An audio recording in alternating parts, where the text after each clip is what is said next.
the language of his mother. Thank you.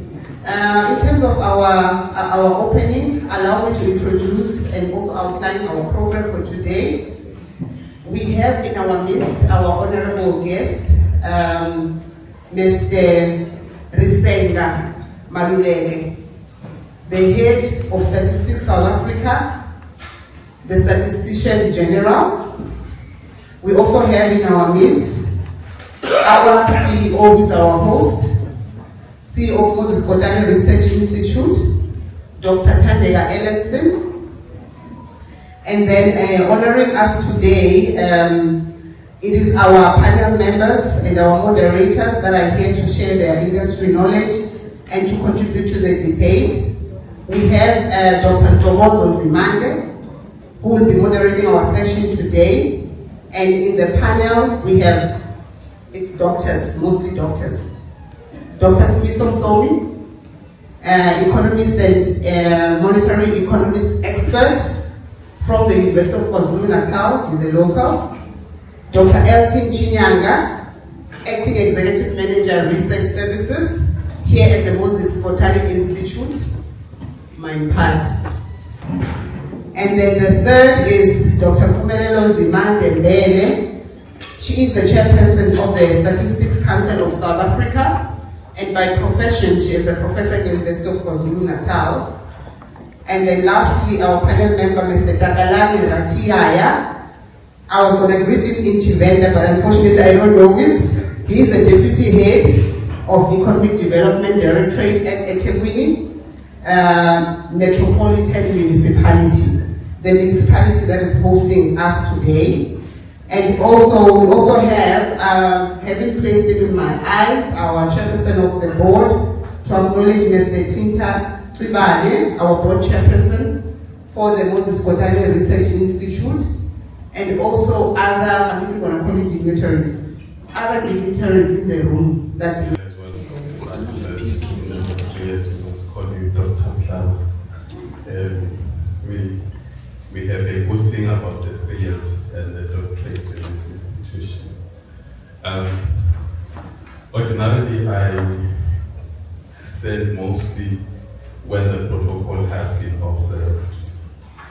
And I wish to stand on the protocol that has just been observed, to say that I wish to acknowledge Program Director, Advocate Mapito,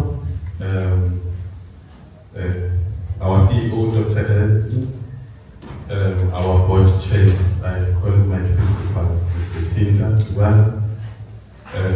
and the guest, and our SG.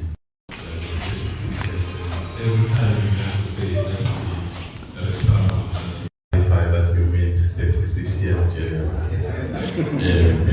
Before you hear people going to him and say, I want to invite you to those moments.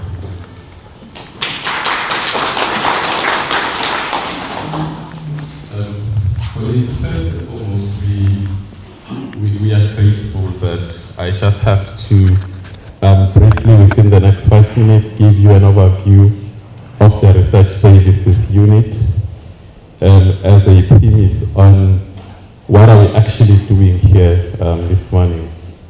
Our Research Services Unit is divided into 3 subsections mainly, which is research services that looks at the sector-based research, but the outcome and the production of that is really dependent on the work that is done by the statistics side and the work that is done by the economic side. The economic side of it is the predominant voice of the Moses Kotane Research Institute. Whatever we research, we seek to dominantly have a voice and a volume in as far as the economic development of the province is concerned.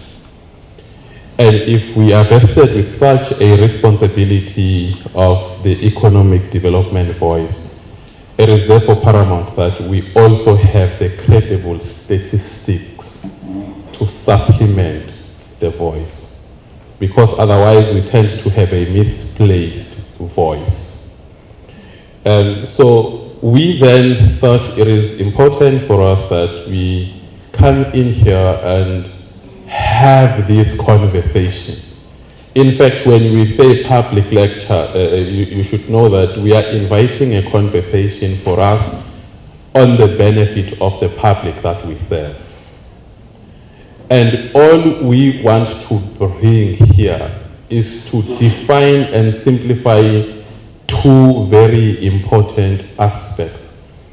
And I'm going to restrict myself from a strategical reflection on admission that I'm not an economist or a stats to form a view.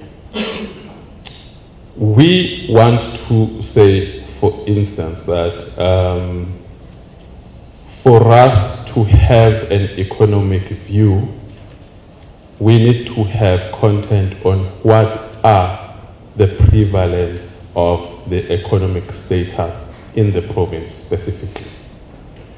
And for more than that, we also want to locate the role of the statistics into the conversation so that the conversation becomes full of the prevalent and at least the latest statistics that we have.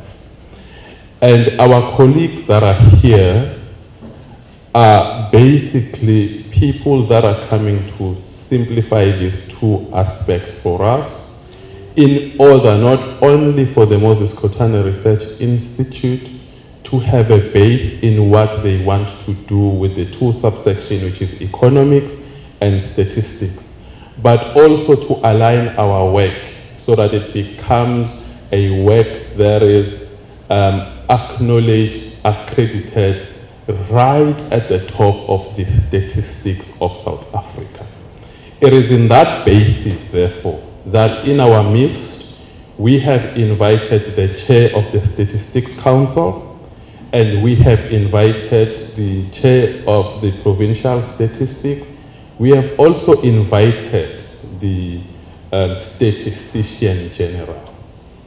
These people are coming here to amplify on what we term as our core mandate.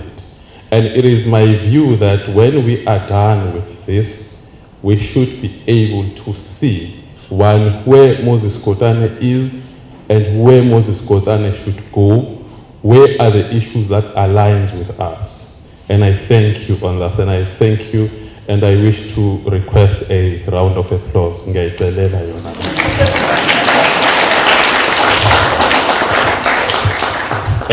Dr. Ellenson and the board chair, I think it is also paramount that when employees have committed themselves, we do acknowledge the work. What we do see is the brain, and that was conceptualized by Dr. Nonkululeko, which I think it is very important that when employees have done well to produce something that an entire institution benefits from, we do acknowledge that. And it's that context that we want to acknowledge your work, Doc. Thank you very much. I saw you being frustrated, and I laughed at you, and today is what I told you a few days ago, that your work and your effort, you will only see when this is happening. I want to appreciate you as your manager. I want you to know that there is indeed a causal nexus link between your work and your performance. I thank you.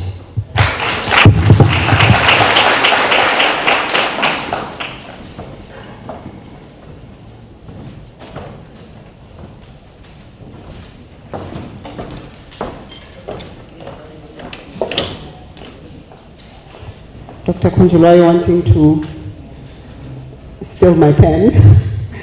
Colleagues, this is the end of the icebreaker, the teaser. I'm now going to allow our program director, Advocate Mbelihle Mapipa, to take you through the rest of the program. But it was Lovely, thank you.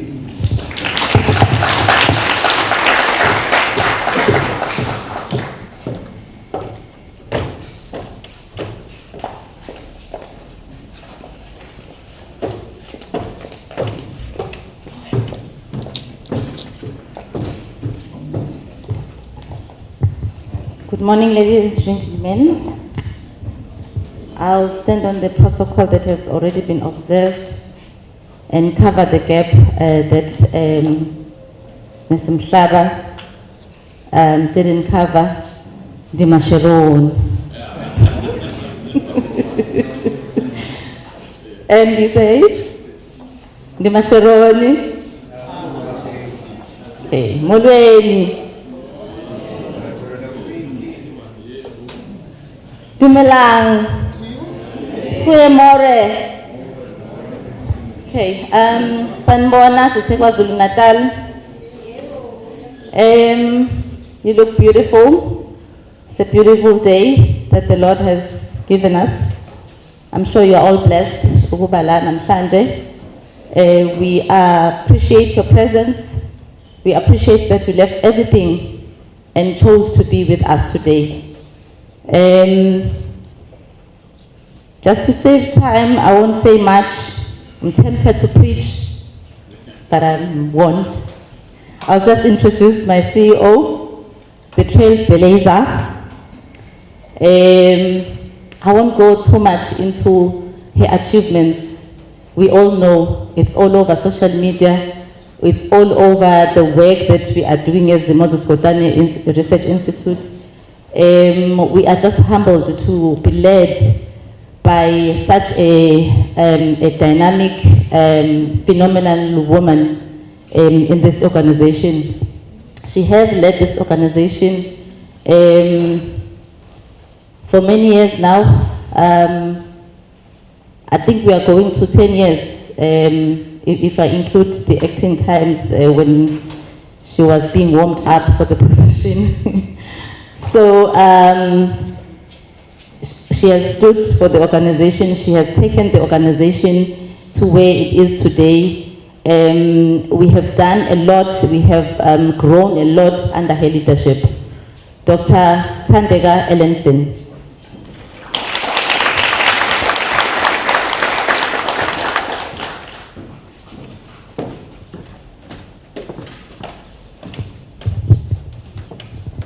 Thank you very much, Program Director, Advocate Risenga Maluleke.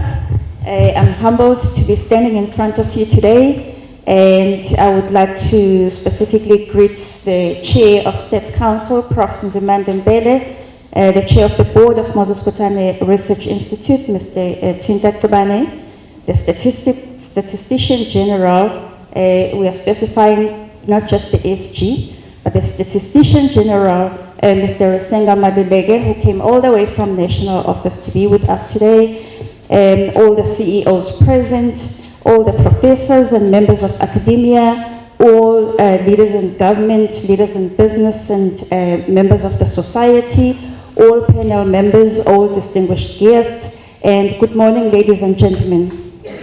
The Moses Kotane Research Institute is a research agency for provincial government, and we serve the community through a research that we conduct, and we give a voice to our communities through the research that we conduct.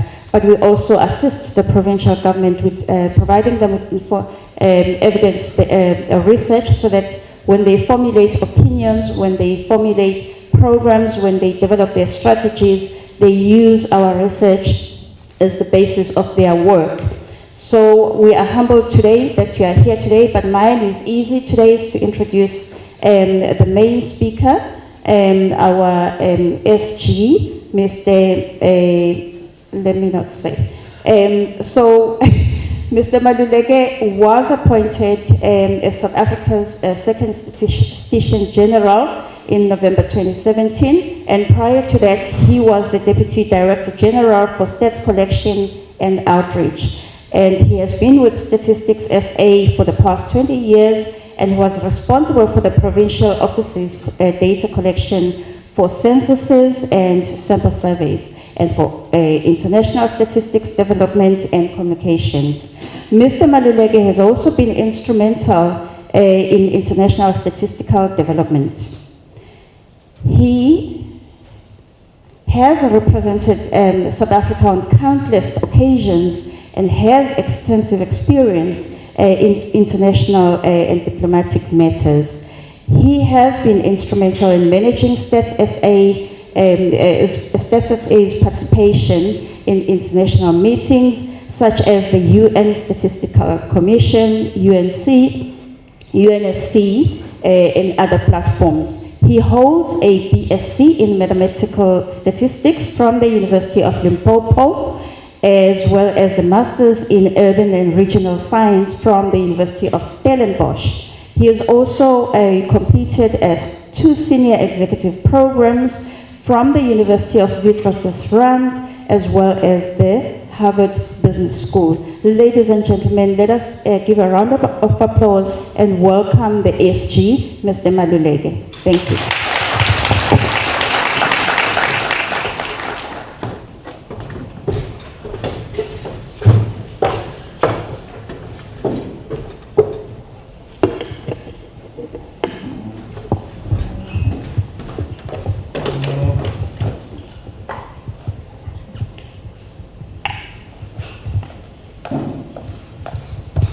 I had the program director, Ms. Lihle Mapipa, and Ms. Nhlaba Lungile. She was here and handed over to you.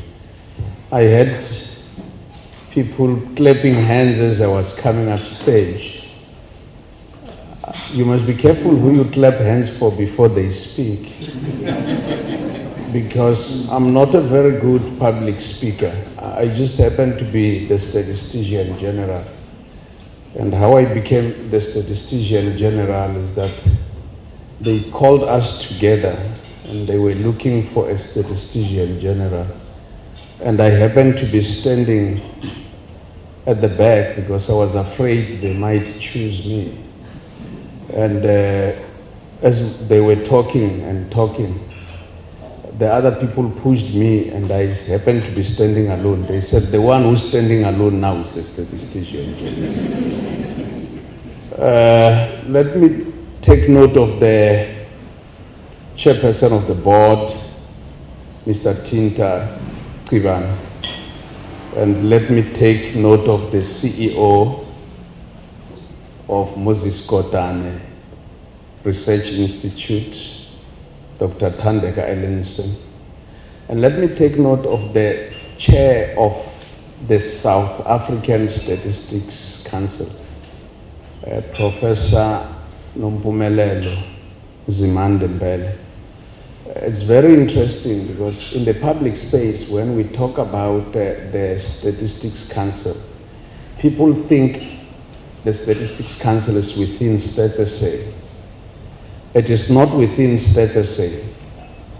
It represents South Africans or anyone who finds themselves within the borders of South Africa. And it's that members of the council are nominated from members of the public, from the academia, from all walks of life. So I've heard that there are professors here, CEO. I guess they would be available when the next term is available for council. And Dr. Zimande Mbele is also looking for someone who should unseat her. So if you are willing to unseat, to take her on, but you must know what battle you are headed into. Let me take note of Dr. Ntokozo Nzimande, Senior Lecturer at UJ, and of course, Dr. Smith Somsomi, Economist from the University of KwaZulu-Natal, Dr. Elton Chinyanga, and let me take note again, Mr. Takarani Ratiaya, a friend that I've known for so many years, a brother who sometimes would take care of me during difficult times of our making as young stars. And of course, my brother and friend, Dr. Mthunzi Konjelwayo. So he writes me a text this other day. He said, "Greetings, my leader. We have started the Moses Kotane Institute, and I want you to come and give a public lecture." And of course, I didn't open his message for almost the whole day, because those of us who didn't go to school always have to be standing on one leg to prove that we can do our work. You are not allowed to stand on both legs. So when I responded quite late, he must have already given up and said, "Dumisa in my office will coordinate."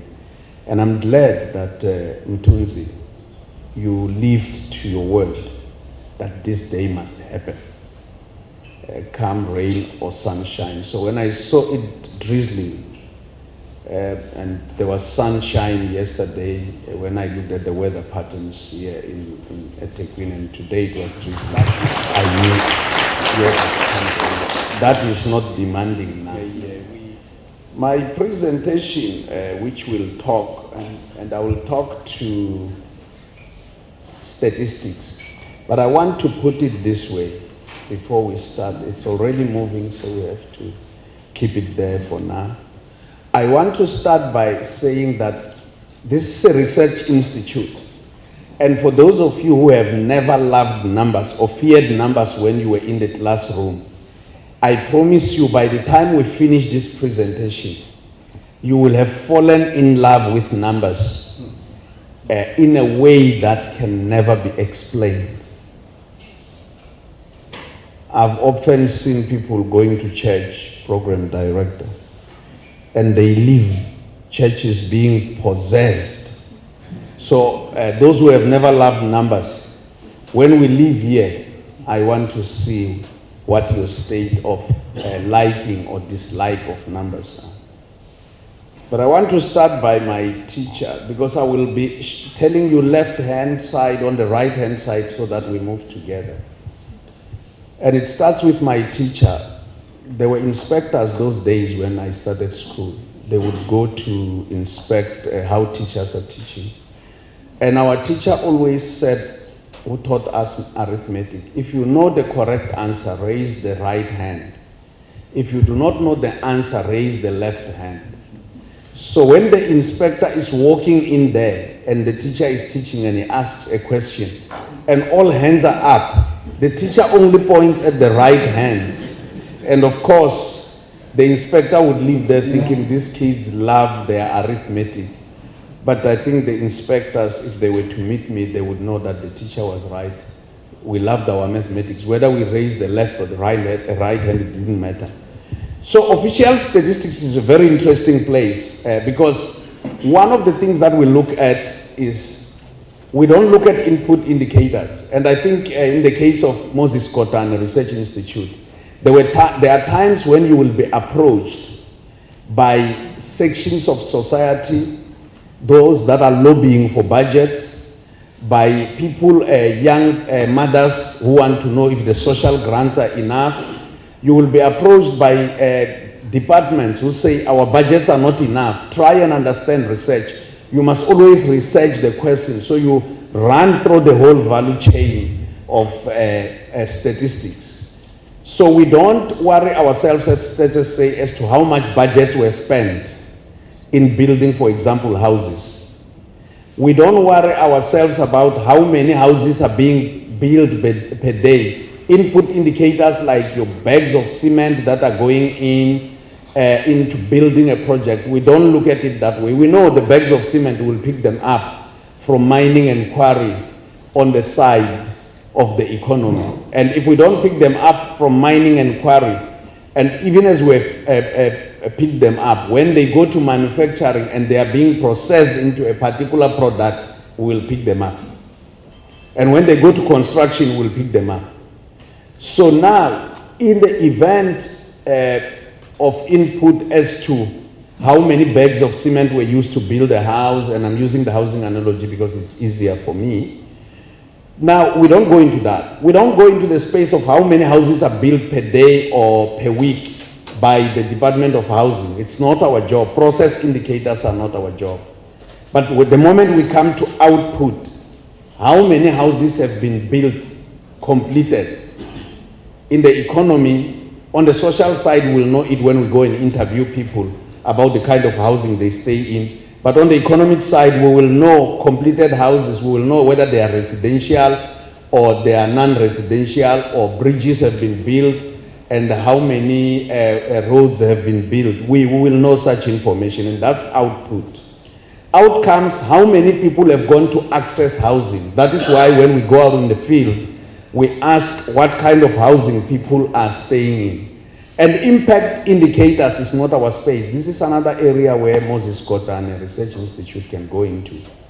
What has happened to the life circumstances of people who have now acquired housing? Whether it's they built their own house, whether they bought it through a bonded approach, or whether they have received it at low cost housing schemes from government.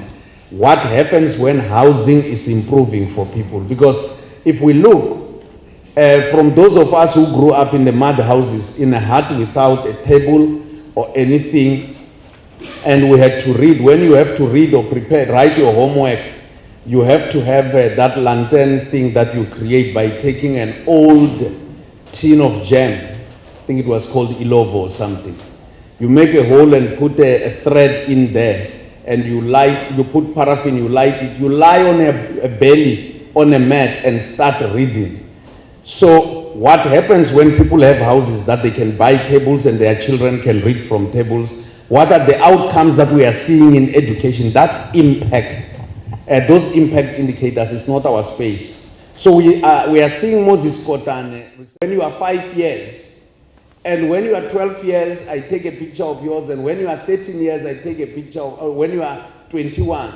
And now you have broken your arm and you are walking around with a sling. And say, go and change my picture when I was 7 years. So in official numbers, we don't go and change numbers.